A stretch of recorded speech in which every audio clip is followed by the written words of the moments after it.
Welcome back, everybody, to the Jester Section Hiker podcast, and I am your host, Julie Jester Gayhart. I wanted to take a moment to thank each and every one of you that have listened to the podcast over the years, and if you are new to the show, thanks for tuning in. It means so much to me as we move forward on to year 6 of the podcast. Over the last couple of years, I have ventured out and started the Julie Gayhart YouTube channel that houses not only this podcast, but additional shows that I now produce and edit. You will find the audio and live stream versions of Jester Section Hiker, the Allegheny Trail podcast, all 10 episodes of Jester's Redemption Section Hike, and most recently added the Waybright Family podcast. I am also doing some audio work for the National Recreation and Park Association that will release later this spring. YouTube is, after all, the #1 most utilized platform for podcasts, so it just made sense to house all the shows I produce under one umbrella. I would love it if you would go over to the Julie Gayhart YouTube channel and subscribe.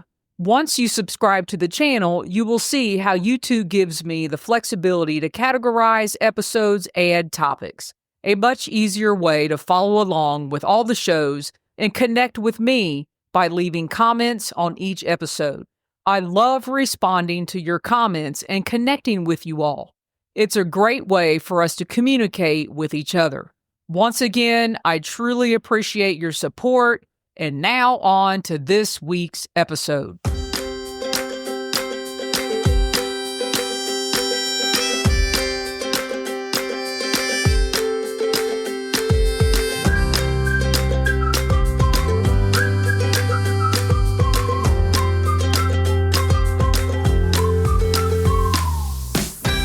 All right, y'all, welcome back to the first live episode of the Jester Section Hiker podcast here in 2025. It is a sunny Carolina blue sky day here in Charlotte, North Carolina. It is a little bit on the chilly side, but nonetheless, going to get out and do a little of a longer hike later after this episode. For those of you that are in the chat, great to see you. Let us know where you're from. If you have any questions, go ahead and put your questions in the chat as we go. And I do not want to banter on any longer with this introduction. You all know that I have been on this huge health lifestyle journey since the beginning of 2024, and it hasn't stopped. We're still learning. We're still moving forward, and it only makes sense to have my current trainer on the show so you can get all the deets from her, how I'm doing, how things are going, why we are training the way we are training. And her name is Logan, and I hope I don't mess this up. Sandati, I probably messed it up, so Logan, you can correct me here in a second. She has some accolades under her name. She has her BS in athletic training from Catawba College. She was the team captain of Catawba College women's soccer. She is a certified strength and conditioning specialist and a board-certified athletic trainer. And Logan and I have a story to share with you all, and that is how we are going to start off, how we actually know each other. So here we are. Logan, welcome to the show. Thank you so much for having me. It's good to see you.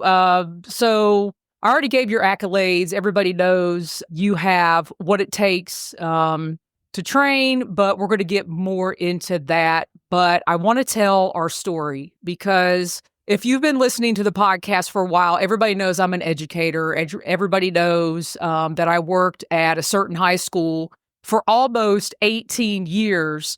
And Logan is a 2016 graduate of that high school. So Logan, kind of introduce yourself, tell everybody how you know me. Really, let's get into when you first saw me. What were you thinking when you saw me at Champions? Yeah, so I grew up in Charlotte, North Carolina. I believe the first time I saw you, I must have been a freshman at Hopewell in hospitality and tourism. It's funny. My sister is a now graduate with civil engineering from Virginia Tech, and I asked her recently, like, how did you even get interested in engineering? And she was at Hopewell only her freshman year of high school. She's 4 years younger than me, and she was like, Hopewell had an engineering program, and I was like, oh, I had no idea. So you can. I was joking that my accolades at Hopewell were not very academic at the time. I guess I didn't get into many other things other than soccer, but I did do hospitality and tourism somehow for a little bit. And then, years later, so probably 10 years later or 8 years, I don't know, 8 to 10 years later. Yeah. Well, I was 14 right then, but then. Oh my gosh, 14. Or 15, whatever you are as a freshman. And now I'm 26, turning 27 here soon. So yeah, probably a decade later, I saw you again at the gym where now I work full time and manage, and was like, hey, I know you. I went to Hopewell. And we just slowly started talking again from there. And you told me, you were recovering from an injury and doing all this hiking. And I think Matt was kind of like, hey, you should train with Logan once you kind of graduate from physical therapy. So then I just kept bothering you every time I saw you at the gym to kind of get you going on the training side. Yeah, so we should probably talk about kind of the makeup of the gym. It's actually a really cool place. So it's called Champions Sports, but within Champions, I don't even know if I got that name right.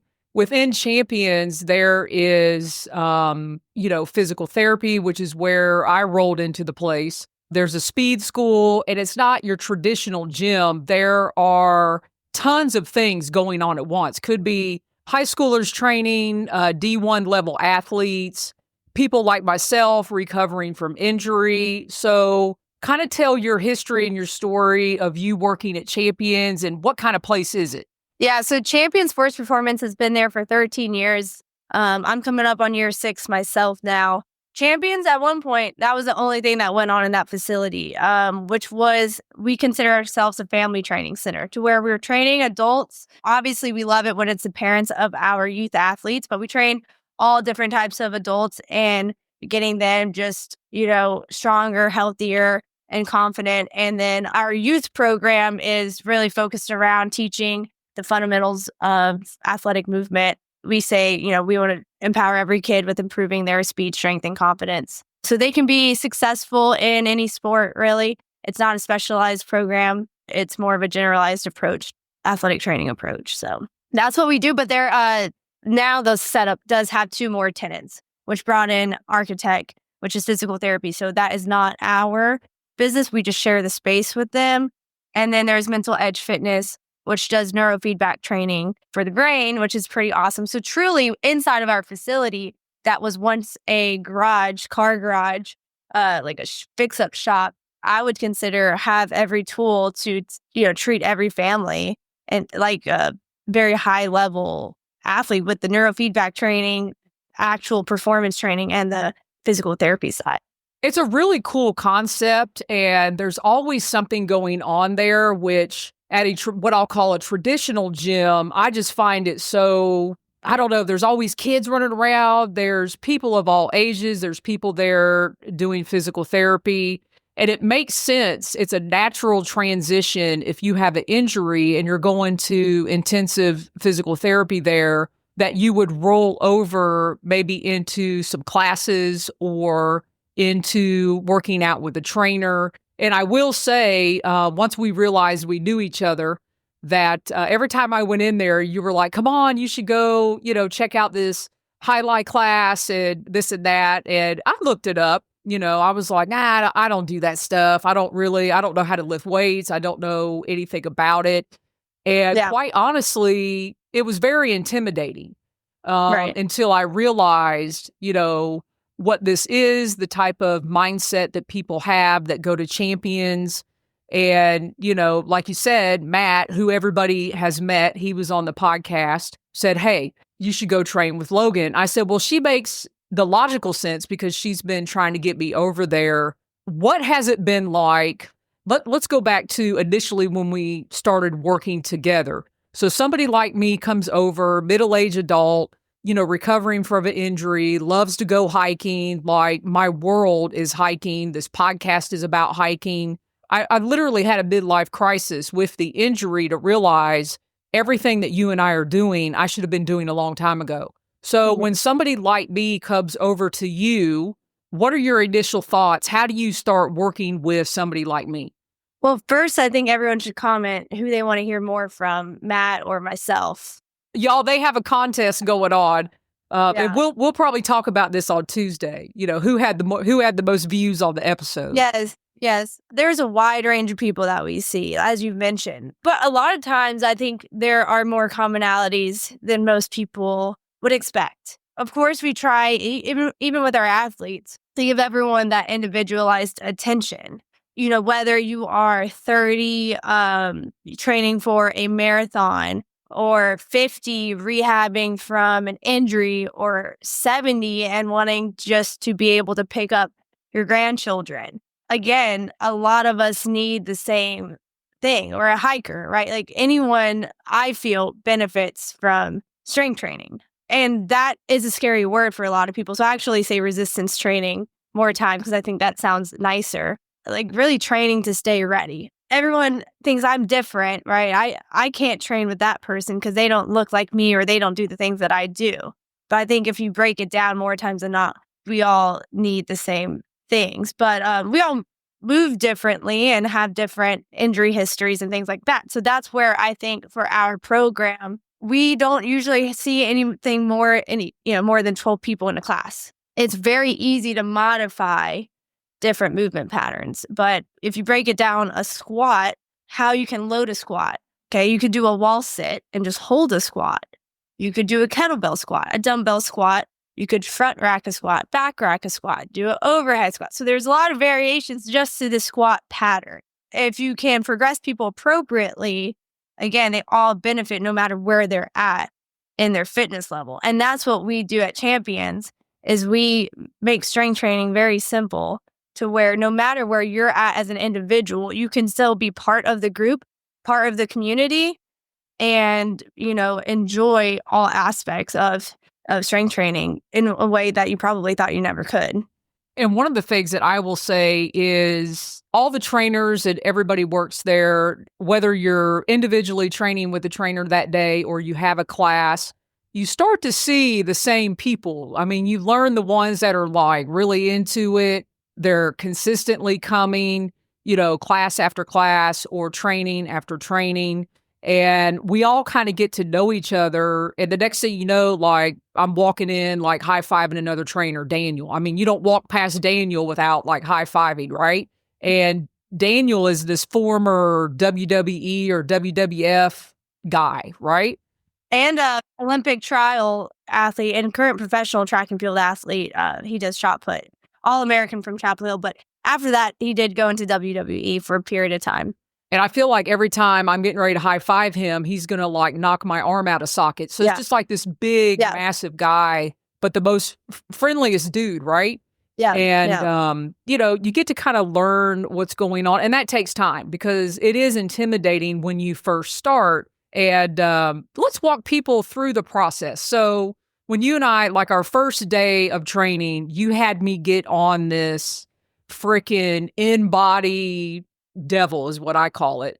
But it's this InBody like weigh-in thing. And that is very intimidating. And the very first time we did that, I had no clue what my fat was or muscle or anything like that. So before we get into my results or where I'm at, talk about that. Why do you have people do that? This is the biggest, I'd say, one of the biggest accountability tools we have as a gym. For a lot of people, I stress this, with my mom, with really anyone I speak to. When you start a fitness journey, a lot of people are discouraged immediately because they don't see the results on the scale immediately, right? So, for example, if you weigh 150 pounds and you've been working out for a month and then you weigh 150 pounds, to your psyche, what does that feel like? It feels like all of your hard work for 4 weeks, which is a decent amount of time, was waste. But then you step on the InBody and you see, hey, I gained 3 pounds of muscle and lost, 1.5% of body fat or what have you. Muscle also holds more water. So when you gain muscle, you're also gaining water weight. But if you tell yourself, hey, I lost 1 pound, 2 pounds, 3 pounds, 4 pounds of fat. Like, I mean, I'm like, pick up that dumbbell. That's how much body fat you lost. But you still weigh 150, So, and you can feel it. I always joke, like when you put on your jeans and when you put on your clothes, even though you weigh 150, you can tell it's a different 150. So that's what the composition means, is that, you are changing your ratio of your body fat and your muscle mass, which is huge for longevity, for fitness, for health. I know you've started talking about more visceral fat. So putting things in perspective for people of how important not this number on the scale is, but what the composition is, I think it helps them stay motivated outside the gym. When that InBody test is coming up, you want to see a good number. You don't want to see, you're gaining fat or gaining visceral fat, or your InBody score is going down, which is not what you probably want. So it is a huge accountability tool outside the gym, because a lot of your success inside the gym is dependent on what you do outside of our four walls. And it is hard for me to hold people accountable, especially in the beginning, when they're trying to build this healthy lifestyle. So the InBody, I think, because it's an app, you can take it with you, helps hold you accountable. It even has a nutrition component to it. So it helps people to start understanding what their basal metabolic rate is, which is your metabolism, how many calories you burn just every day at rest doing nothing, because muscle burns energy, fat stores it. So it talks about that. It talks about, your macronutrients, proteins, carbs, and fats. So anyways, it's just this holistic approach to, I think, holding you accountable and helping your success outside the gym as well. I like it. I didn't like it the first couple times because I was like, oh my God. I mean, honestly, I have nothing to hide at this point for anybody that's listening. It is shocking, even though I can look in the mirror and go, yeah, I got some fat on my body. When you really realize the percentage of fat that is on your body, you're like, I got to do everything it takes to reverse this process. And every time I want to eat junk food or stick my hand in a bag of chips, because I'm a chips, salty kind of person. I mean, I can down a bag of chips, no problem. But every time I think about, putting something bad in my mouth, I think about that visceral fat. That fat around I just envision this big blob of fat, like around my heart, around my liver, around my stomach. And I'm like, nope, I'm not eating that. Because it took me 50 years to build that visceral fat up, right? So it's going to take a while for me to get that off. You mentioned on your last episode, which I really think is important. This is a fat that you can't see. Your visceral fat, you could have more of a thin figure and have high visceral fat. So this is important for longevity, because visceral fat leads to the 4 chronic horsemen, right? Which cardiovascular disease, neurodegenerative disease, insulin resistance or metabolic dysfunction like type 2 diabetes, and cancer. So those are the 4 chronic horsemen. And visceral fat is a huge precursor to that. So it's something I would encourage a lot of people, no matter your figure, to look at for your own health. But yeah, you mentioned that in your last episode, which I thought was really important for people to understand. Yeah, it is, because in 51 years of living, I didn't understand it. I was like, I remember asking you, like, what's visceral fat? And you were like, you went into letting me know what that was. And one of the things that the InBody results really, you say you can utilize it as a tool. The tool that I look at, not the scale on the weight, because honestly, I thought, oh my God, Logan is going to be like, this chick weighs this and we got to work with this, because that's what I was thinking in my mind. You have never, ever said anything about the actual scale weight. What we look at is like the overall percentage of score, which I'm still a D, but I'm a 68. I don't know if I can move up 2 points by the time I weigh in again, but my visceral fat number, I'm trying to pull that back up again. I've got the app open. Went down, I forget what it was, like a significant amount. The visceral fat number You told me went like down. 3 inches. Yeah, 3.2 inches. It measures it in centimeters squared, but yeah, it was significant. But I remember when you told me. Yeah, at that I was more pumped about. I mean, who walks around going, yeah, I'm down 3.2 centimeters squared of my visceral fat. But actually, we all should, right? Definitely.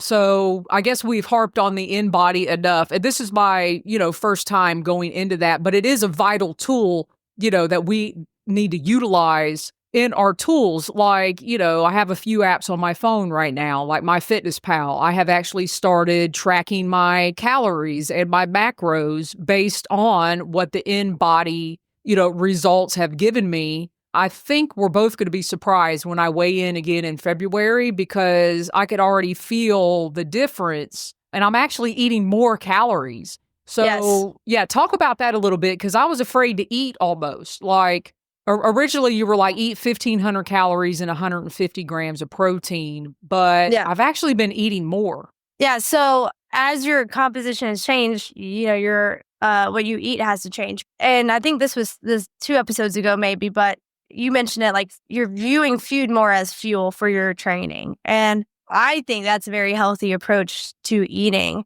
We're eating so we can do life's fun activities like walking, training, working out, snowboarding, whatever it is. Food is going to fuel you for that and building that healthy relationship. Also, BMI, that number. So a lot of these apps or, doctor's recommendations, BMI or MyFitnessPal, it's taking just your age, your sex, male or female, and your height. And it's telling you all these numbers. This is what you should eat because your BMI is here, your age and sex and height is here. But the InBody is taking a deeper look at that. So we're able to integrate all these awesome other resources because we're individualizing you, not just saying you are, 5'2" and female.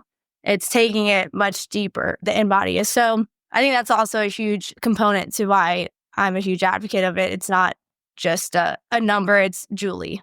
I mean, that was the first thing you were like, you're going to get on that machine. I was like, I don't know. I may not be back tomorrow after doing this, but the machine should indicate that you need to keep coming back. One of the things I want to say is this is a very slow process. A lot of people, you see all this stuff on Instagram. Even I was scrolling this morning. It was like, lose 10 pounds of body fat in a month or, do this or that. And it took me almost 5 months to lose 10 pounds of body fat. This is not fast. I've been losing weight since January 2024, really, strategically and committed to it. So talk about what people see versus like actual reality. I mean, all these fitness challenges, lose 20 pounds, lose 10 pounds. But my question is, what is the weight that you're losing, right? Like 20 pounds of muscle or lose 20 pounds and 10 pounds of it's fat, 10 pounds of it's muscle. If you deplete carbs from if you're not eating carbs, you're going to lose some water weight too. So just looking at all of that. So teaching people, you want to actually, like you said, you've been eating more. You're gaining muscle. You're improving your metabolism. Your body's working more for you now. Everyone is different. It depends on what you have on the InBody. And that's why I like it too. It's, hey, you actually have pretty low percent body fat.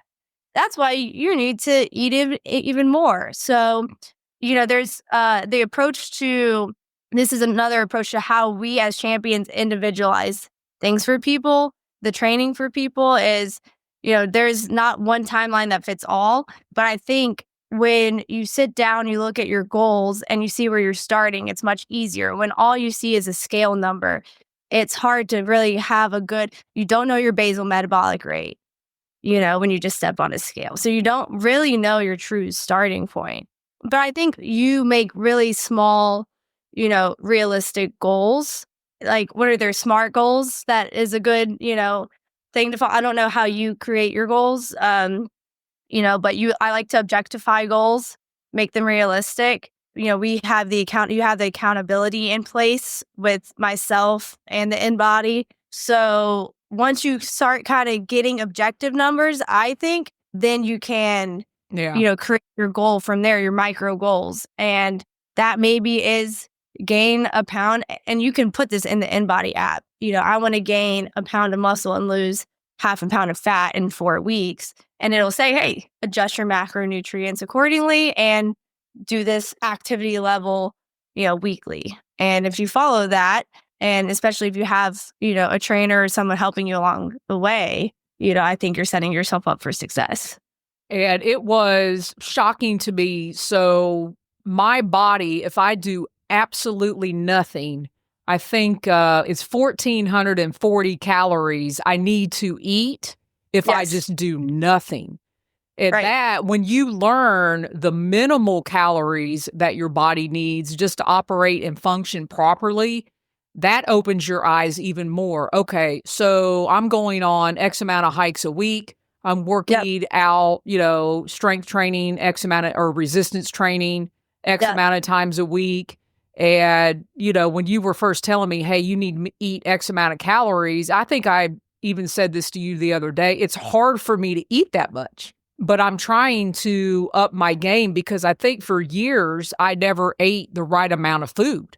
Quality of food. When you eat 1,400 calories, I love the images when they put a Chick-fil-A meal or fast food meal to the right, and then to the left, they have 1,400 calories of whole food. So, this isn't saying just eat. You're eating whole foods that are going to help you accomplish your goals, not just eat a pizza just to get more calories in. So it's that. But I think, too, this could sound really tedious and boring to a lot of people. We're talking counting calories, counting macros. This isn't something I do personally day in and day out. I think doing resets like this. I mean, you have a very strenuous goal right now for you, or not strenuous, but more I'd say you're more motivated than maybe most people are in this, but you found a way to gamify it for yourself. You're making it fun. When things are fun, I think that's when you found it, right? So for a lot of people, a lot of this might sound overwhelming to do, but if you can make it fun, if you can get an accountability buddy, all of this stuff becomes not as tedious and stressful and negative. It should be, because it can be when you see some of your number and you know where you want to be. It can feel sometimes like it's an uphill battle. Yeah, just understanding food is fuel, get your accountability buddy, make this journey fun, which you've been doing through this podcast and everything else. I think that's the beauty of it. I've been doing this and I'm still learning. I have puppy breath. I'm very new at this, but I love the learning process of this. And, I've had people say, oh, what are you going to do? Go and get swole? Or I'm like, oh, if I get swole, I'm happy with that.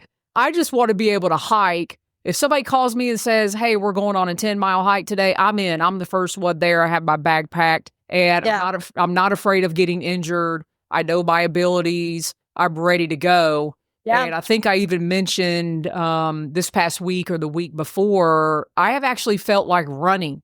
When I'm on the trail and I'm not coming to Champions to work out that day or I'm going on a hike, it's like I'm starting to feel so good that I want to step my game up and, actually start running again. And I used to run quite a bit.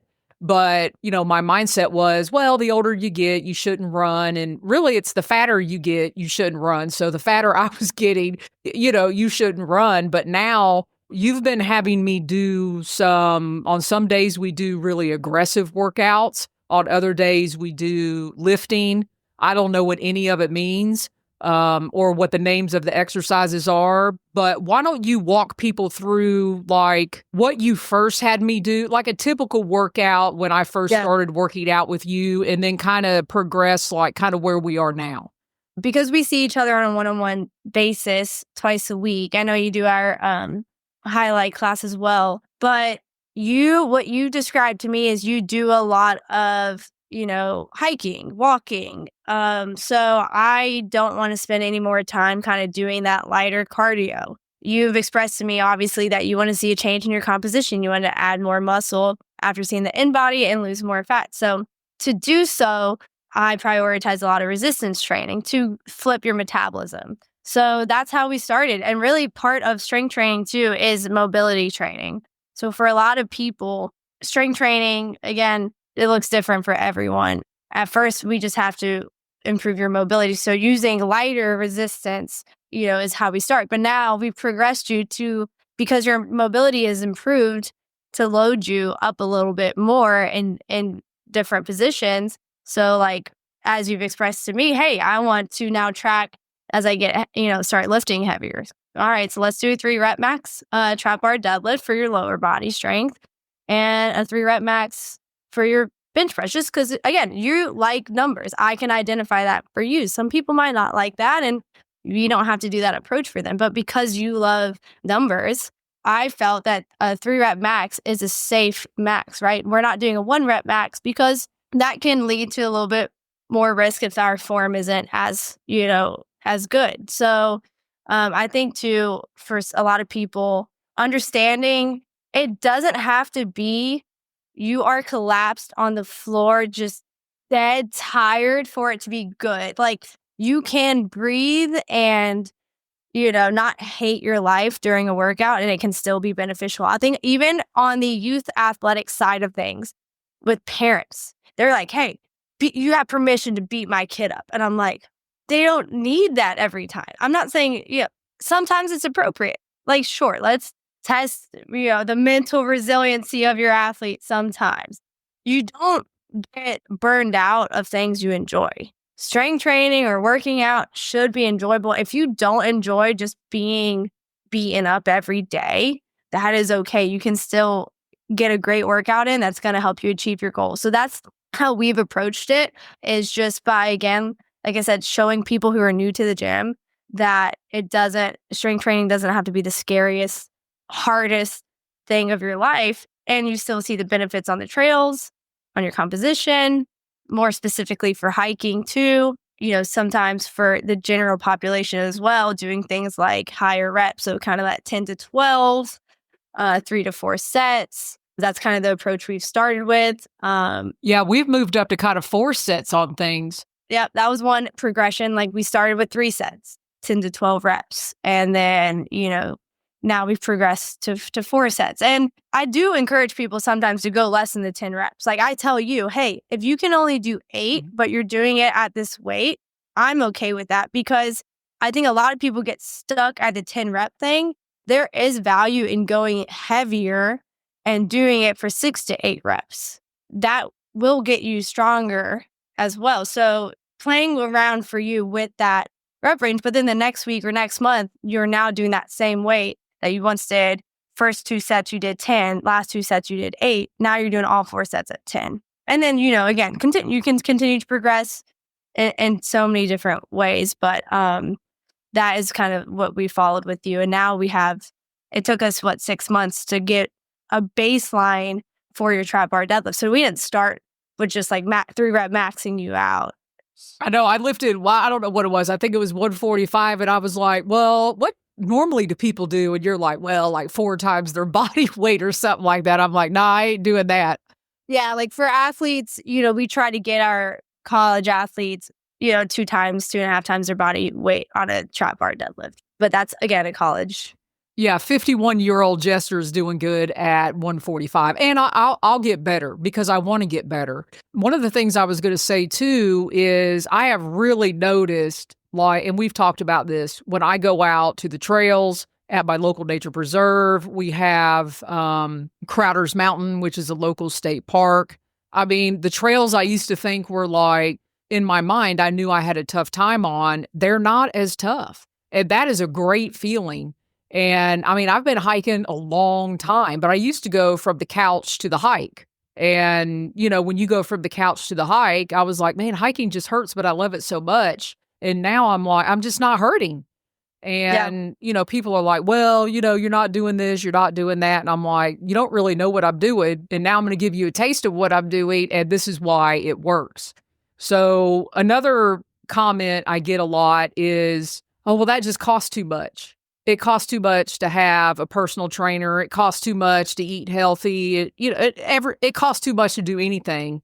And in the hiking world, we don't think anything about spending $800 on a tent or $600 on a backpack or, a hiking umbrella that costs $200. I mean, we don't think anything about it. And there are hiking influencers out on YouTube. That's all they do is they show you their gear. And I'm like, well, if you add all that up, and every season, if you bought all new equipment every year, you will have paid for a personal trainer, a gym membership.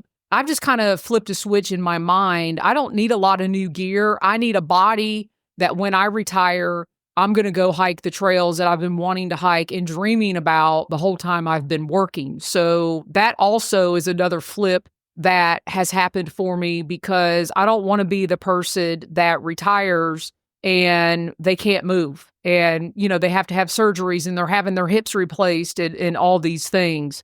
Yeah. So, I know you hear that a lot, like this cost a lot and this and that. All the time. And I've seen it in my family, to those close to me. I've seen grandparents, like they're retired, they can do anything in the world they want. I love my grandma to death, but she's on the couch and she wants to be doing this stuff. It's just, it has never been part of her routine. She worked her whole life, got, single mom, got her 2 kids through everything that they needed to get through growing up. She's a social worker. Yeah, like she truly had all the excuses in the world, right? But I think over time, we've gotten, as a society, I think it's really normal now for a lot of people my age to have a gym membership, which I think is awesome. Yeah, we were talking about that the other day. Like, for your generation, it's like, of course I have a gym membership. Yeah.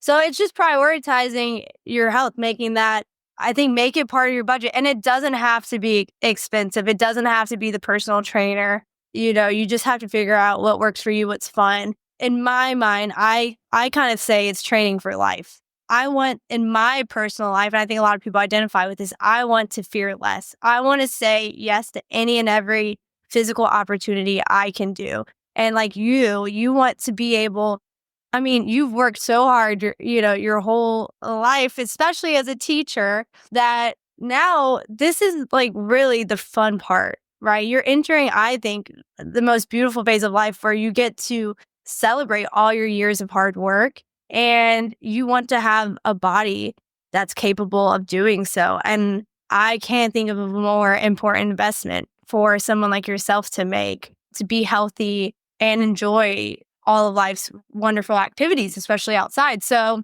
I think everyone should make this part, I know I'm biased, of their budget. But like, I have a member who, he's over 65. He gets 112 from the, government every month to use on a gym, any gym. So we use his card for whatever, if it's Medicare, what have you, and that's how he uses it. So I think there are a lot of also programs out there for people to look into to see what their health insurance or jobs will give them.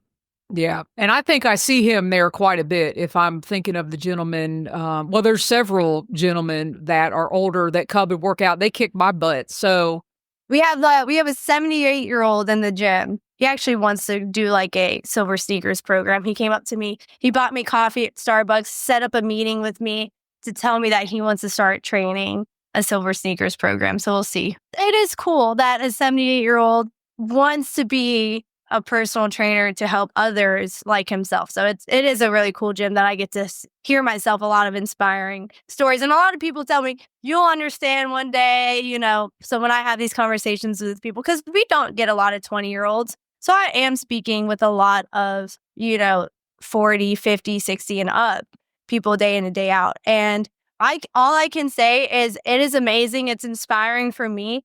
And I can honestly tell you from experience through others that it's not too late to start, because I have had countless men and women over the age of 50 and 60 start lifting weights for the first time in their life at Champions with us. And they have done things that they never thought they could.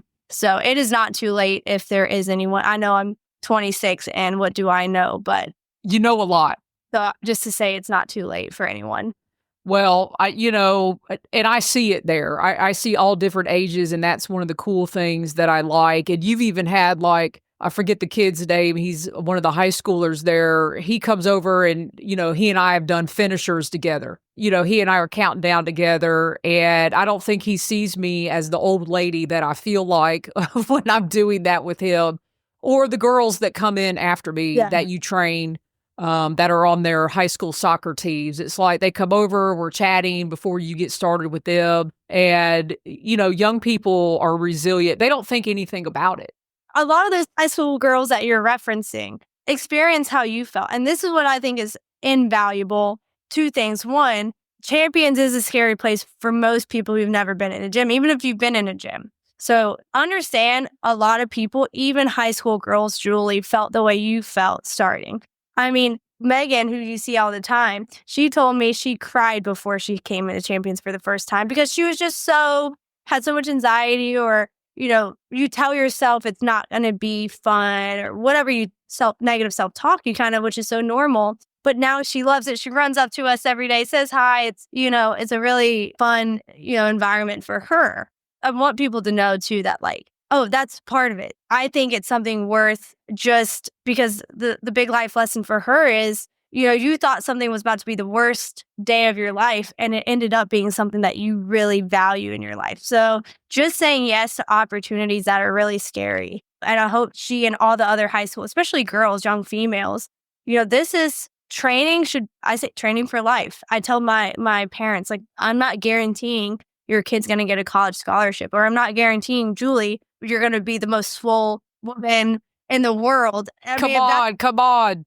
If they want to be college athletes, let's get there. If you want to, be on a stage one day, let's get there. But I'm not telling anyone that guaranteed this is the outcome of it. But what I do feel like is this is going to help anything you do in life. It's going to make you more confident when you stand in a room, when you're interviewing, when you're hiking, whatever the scenario is. If you train your body, you're going to be a more confident person for any scenario in life. I just strongly feel that way because I've seen it in everyone, wide range of people that we've worked with.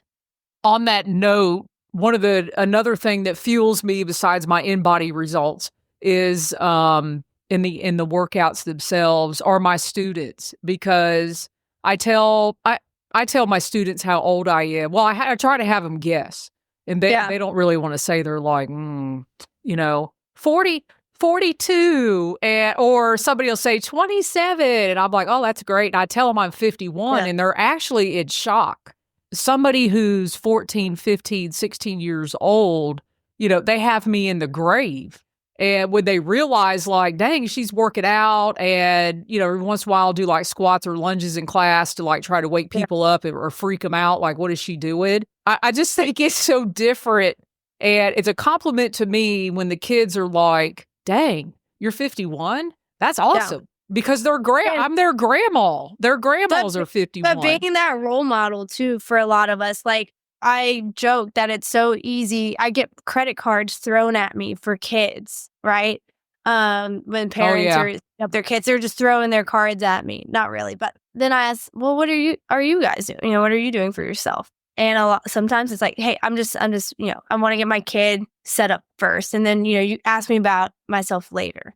But I think, again, and I can appreciate, there's no like judgment or anything. But I think it is a really beautiful thing when you can be the role model for kids. Like, Julie, like, you could inspire your students that night to go home and do some lunges or do something just by, that good little, banter and joking class. It is really inspiring to see others, prioritizing their health and fitness. And I think it's a ripple effect. So I think if more parents took care of themselves first, sometimes the kids and teachers and what have you, the kids will naturally follow that behavior. You don't have to make them. They're going to see you do that, and they're going to follow that. I love it. So as we wrap up here, anybody in the Charlotte audience, if you want to come on over to Champions, you can come on over and do that. Logan's information is going to be in the description. It's going to be in the show notes when the audio version comes out. So first of all, Logan, thank you for coming on here and chopping it up with me. You and I tend to do this, as you're training me anyway. And one of the things I love talking with you about, you have an entrepreneur spirit, and we talk business a lot, and various things that you want to do in your business ventures, and various things that I do. And as we close this out, I don't know how to say this because I don't want to give everything away, but you and I have a little special project. I don't know. Do you want to say anything about that? Well, and I think the way, if I'm reading this right, the Waybright family asked if I train privately on farms, asking for a friend. So I think this could be something that could be really beneficial for a lot of your listeners and people that don't live close, to the Lake Norman area. we definitely, Julie has inspired me as well. And, I think, again, what we've done, Julie, with you could help a lot of other people. So we are trying to figure out, which I think we will, a way to communicate more with your viewers and help them on the training side.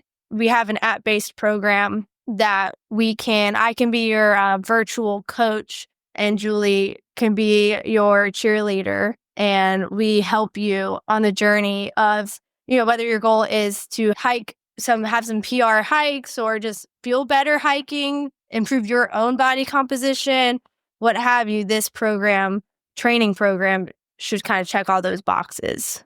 Yeah. So we gave you a little sneak peek. Now we got to put some stuff together behind the scenes. And you and I are going to reconnect back up here in a couple weeks. We're going to have you back on the show, and I'm excited. If you have questions for Logan, put them in the chat, put them in the comments. Send me a DM over on Instagram, because the next episode, we are going to have an announcement about what we're doing, hopefully, fingers crossed. And then we will have Logan answer some of your own individual questions. You can send me an email.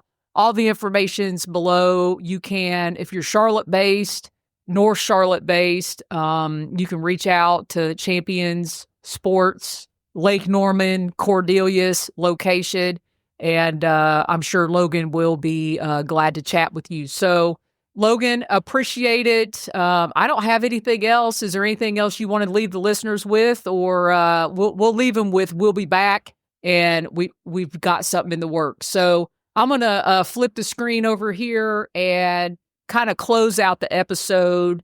So y'all, this is where I'm headed in 2025 for the podcast, bringing you all along with me, sharing how I'm constantly training, eating properly, nutrition. But the main thing is I'm learning. And whenever I meet people that are going to help me learn, I'll bring them on the show. And that's kind of where we're at. So I'm going to close it out. I don't want Logan to have to hang on any longer than possible. If you joined us on the live version, I truly appreciate it. If you are listening to the audio version, send me an email, shoot me a DM on Instagram with your questions. And as always, everybody, thanks for listening. Be safe out there, and happy section hiking.